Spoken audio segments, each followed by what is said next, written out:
Öncelikle 2 yumurtayı tabağıma kırarak başlıyorum. Çıtır ekmek yapmak için çok az bir malzemeye ihtiyacımız var. Malzememiz yumurta, kızartmak için tereyağı, birazcık su katacağım. Şöyle 2 yumurtaya 2 yemek kaşığı su koydum. Ve tuz ekleyeceğim. Çok fazla tuzlu yapmayacağız arkadaşlar. 1 çay kaşığı tuz eklesem benim için yeterli olacak. Şöyle 1 çay kaşığı tuz yeterli olacak. Bunun üzerine de un ekleyeceğim.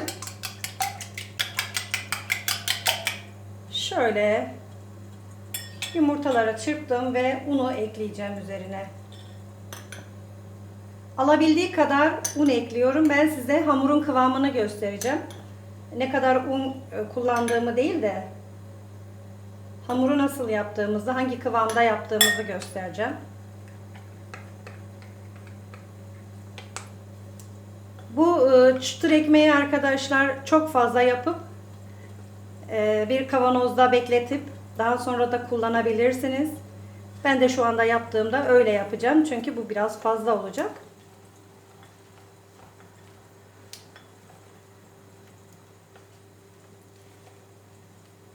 Şöyle güzelce yoğuracağız. Önce elim böyle kaşıkla yoğuracağım. Sonrasında elime alacağım.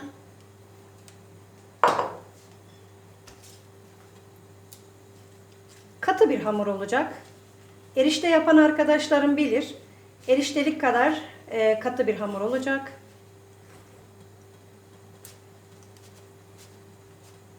Şimdi bunu elimle yoğurmak için tezgahıma alacağım.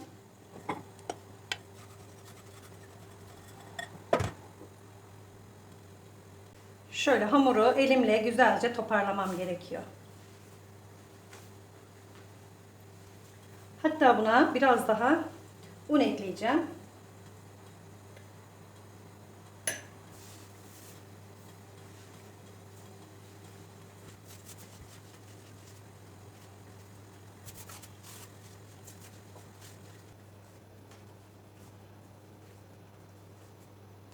Şöyle hamuru ikiye böleceğim arkadaşlar.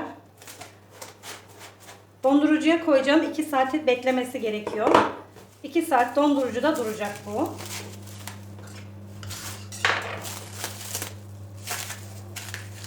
Dondurucuya koyacağım. 2 saat bekleyecek. Bu da dolabımın normal rafında duracak. 1 saatte bu kalacak. Şöyle.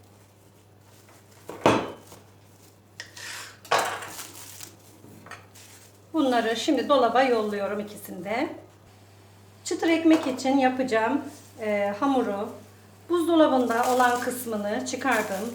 Dondurucudaki hala duruyor. Şimdi bunu şöyle elime alıyorum. Tezgahıma birazcık un serpeceğim. Yapışmasın diye. Şöyle tezgahımda uzun bir şerit halinde yuvarlayacağım.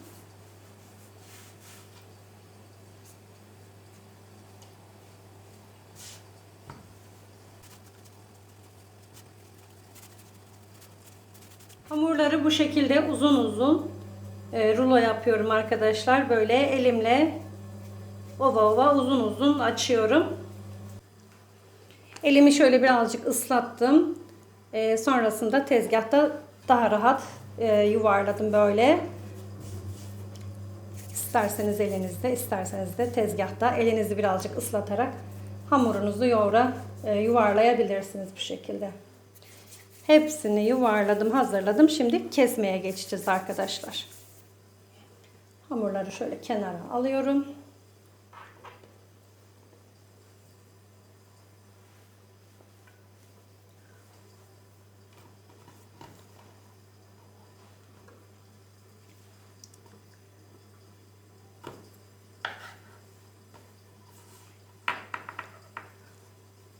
Şöyle küçük küçük keseceğiz hamurları. Ufak ufak kesersek eğer çorbalarımızın içinde de güzel olur. İsterseniz tek tek kesin, isterseniz de böyle ikili kesin. Sonrasında açarsınız kesilen yerlerden. Şöyle tek tek göstereyim.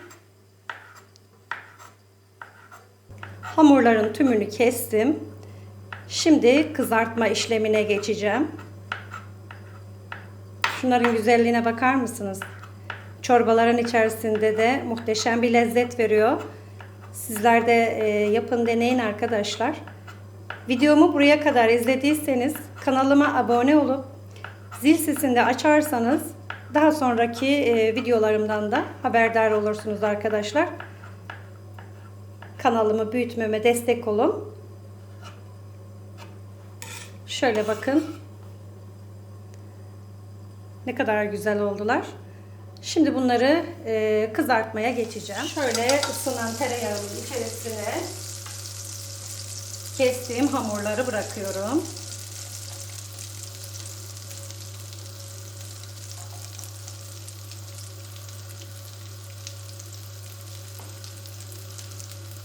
Şöyle yapışanları elimizle açalım.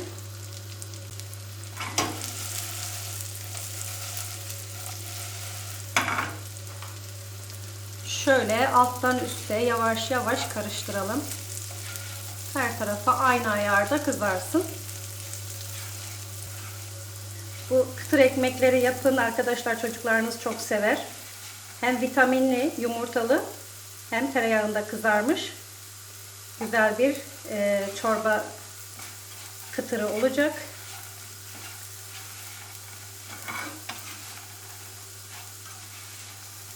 Tavamın altını biraz kısacağım. Güzelce kızartacağım bunları. Yavaş yavaş kızarmasını sağlıyorum.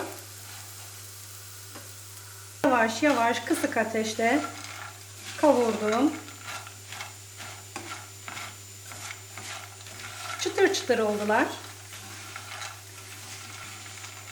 Şöyle benim ekmeklerim tamam. Altını kapatıyorum ve bunu bir tabağa boşaltacağım. Tavada kalırsa yanarlar çünkü.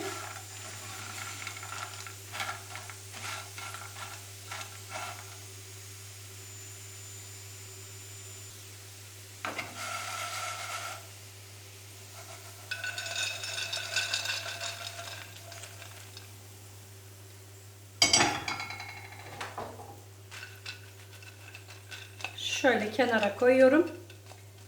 Bu şekilde kurusun biraz. Şimdi diğer kıtır ekmeği yapmaya geçiyorum. Bu da sertleşti. İyice buz tutmuş. Şöyle bakın. Bayağı sert olmuş arkadaşlar. Şimdi bunu rendenin iri gözünden rendeleyeceğim. Bunu yapmak biraz daha kolay. Şöyle bastıra bastıra.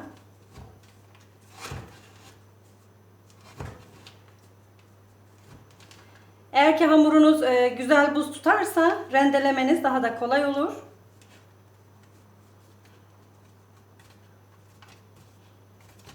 Şöyle bakın, bu şekilde uzun uzun rende olması gerekiyor.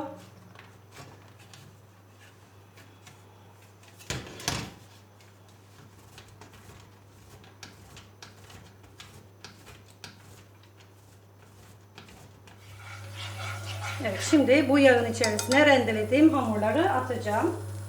Şöyle spatula ile getirip atıyorum arkadaşlar. Bunlar kızarırken açılırlar.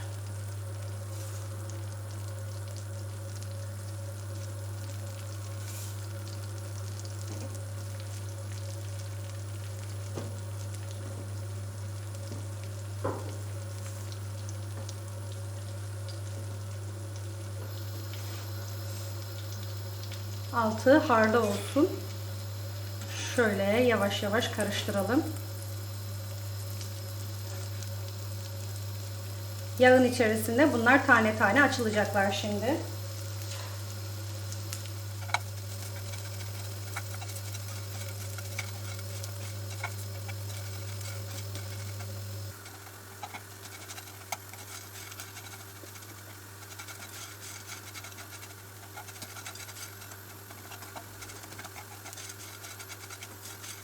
Altını söndürdükten sonra yine bunu da bir tabağa alıyorum.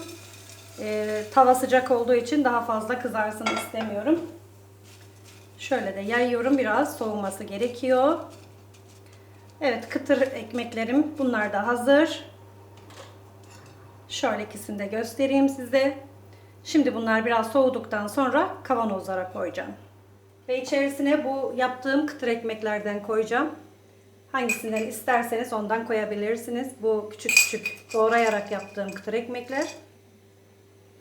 Bu da rendeleyerek yaptığım kıtır ekmekler. Şimdi bunların ağızlarını kapatacağım arkadaşlar. Bunların ağzını kapatıp buzdolabının raflarında saklayacağım. Çorba yaptığınızda bu şekilde bir kaşık koyarak tüketebilirsiniz.